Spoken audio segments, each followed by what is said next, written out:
Is everyone here? That's a dumb question. If you're not here, how would you know you weren't here? Folks, first of all, let me thank the mayor for sticking with me and showing me around. Thank you, Mr. Mayor. And, you know, as you just walk around here and look at these few homes, my mother used to have an expression, but for the grace of God. Can you imagine this tree falling through your roof in your home? I met the family who lives one door down from, this is used as a church. Had that tree, it's got to be 75, 100 feet long. Had that gone 10 degrees to the right, it would have been through a young woman's bedroom. She would have been gone. So I tell you what, you know, I just did this aerial tour with Live Oak Police Chief Keith Davis, surveying the damage on the way up here and then on the ground since we've been here, surveying the damage of a Category 3 hurricane that made landfall Wednesday morning. No winds this strong had hit this area in 100 years. Pray God it'll be another 100 years before this happens again. Senator Rick Scott, who's with me today, I want to thank him for his cooperation, his help, and he shares the view I do about FEMA. They're doing an incredible job. But the work, in a sense, is just beginning. We got a lot of work to do. And all the officials from Florida, I want to thank them. Jill and I spent time with the incredible first responders and folks who ran toward the danger instead of away from the danger when this storm was coming and when it hit. And with their families, the families whose lives have been upended. We didn't meet everybody, we met a lot. Here in Live Oak, massive trees, as I just was referring, were uprooted from intense hurricane-force winds, flooding and severe damage of homes and businesses. Police Chief Davis is probably can hardly wait till I go because we're spending so much time with him today, and I appreciate it. I really do, Chief. He not only, while he was doing his job, he lost part of his house, he lost the roof on his barn. It was destroyed. A leader at school lost part of her roof and her car was destroyed. Power is out across the county as chicken processing plants and lumber mills, so they can't operate, affecting the economic well-being in the near term. Just here in this county, millions of broiler chickens had to be destroyed. I know a little about that. Delaware and the Delmarva Peninsula, it's a $4 billion industry. It's the way people make their living. It's the way they feed the world. It's amazing. And hundreds of broken power poles, down power lines means many of you in Live Oak still have no power. I know it's frustrating and it's hard, and I've directed FEMA to help you in every way they can. And FEMA in the future can fund and replace these wooden poles with steel poles that are much safer and much more resistant to further kinds of storms like this. Families piecing their lives back together, but through it all, you've seen it, the press has seen it too. Neighbors helping neighbors. I mean, really, generally, neighbors helping neighbors. With determination and optimism. The spirit of this community is remarkable. When people are in real trouble, the most important thing you can give them is hope. There's no hope like your neighbor walking across the street and see what they can do for you, or the local pastor or someone coming in and offering you help. It gives you hope. And hundreds of dedicated line workers were here restoring power. I asked for an estimation how many line workers from other states came knowing the hurricane was coming. 20 states, including Georgia and Alabama, sent line workers to try to reestablish electric connections here in this state. 20 different states to get this community back.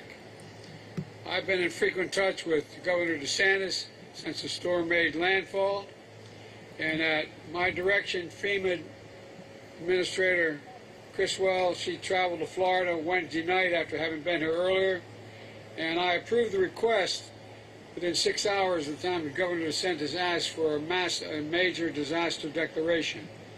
At the same time, I requested from Governor McMaster of South Carolina for an emergency declaration.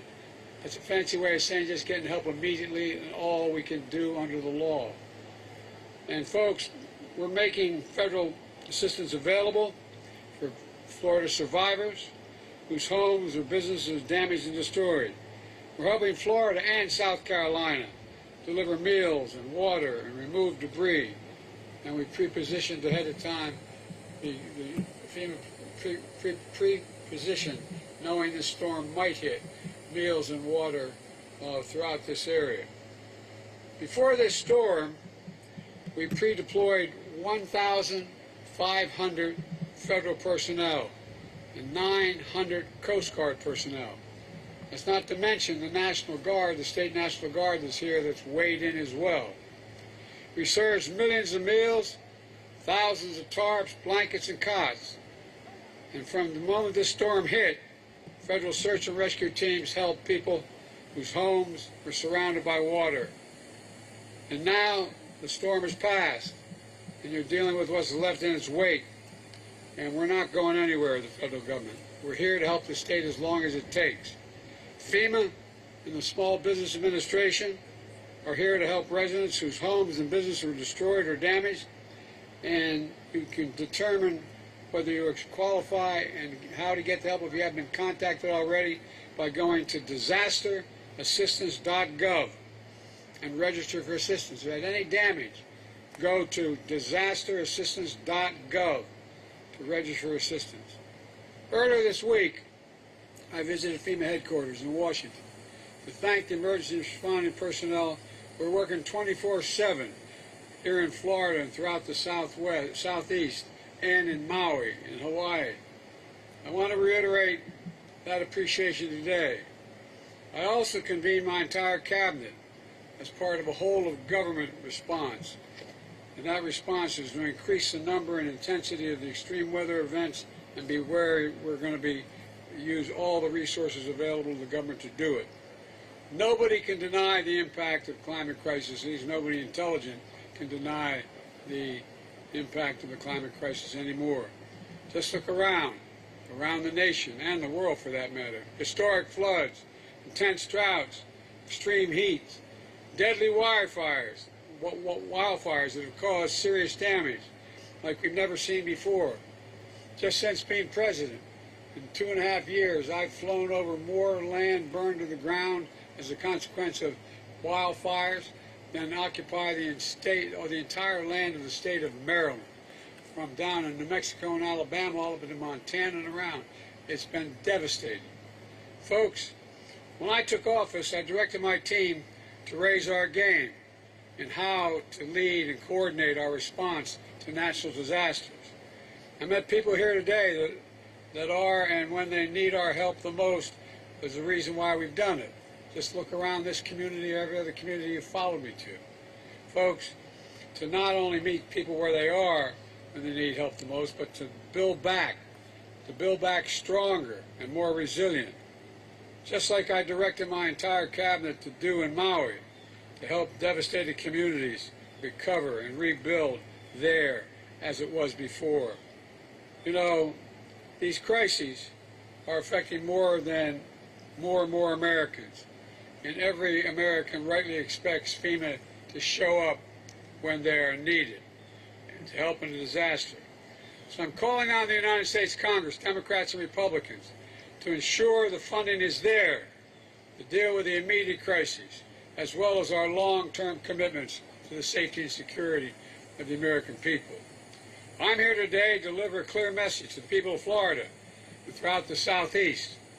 As I told your governor, if there's anything your state needs, I'm ready to mobilize that support. Anything they need related to these storms. Your nation has your back, and we'll be with you until the job is done. Before I conclude, as I'm about to head back north, I want to say a word to the people of Jacksonville, Florida, on a different subject. We're still reeling from the shooting rampage near Edward Waters University and HBCU last weekend. a terrorist act driven by racial hatred and animus. Our hearts are with you, those of you who are affected and all your families.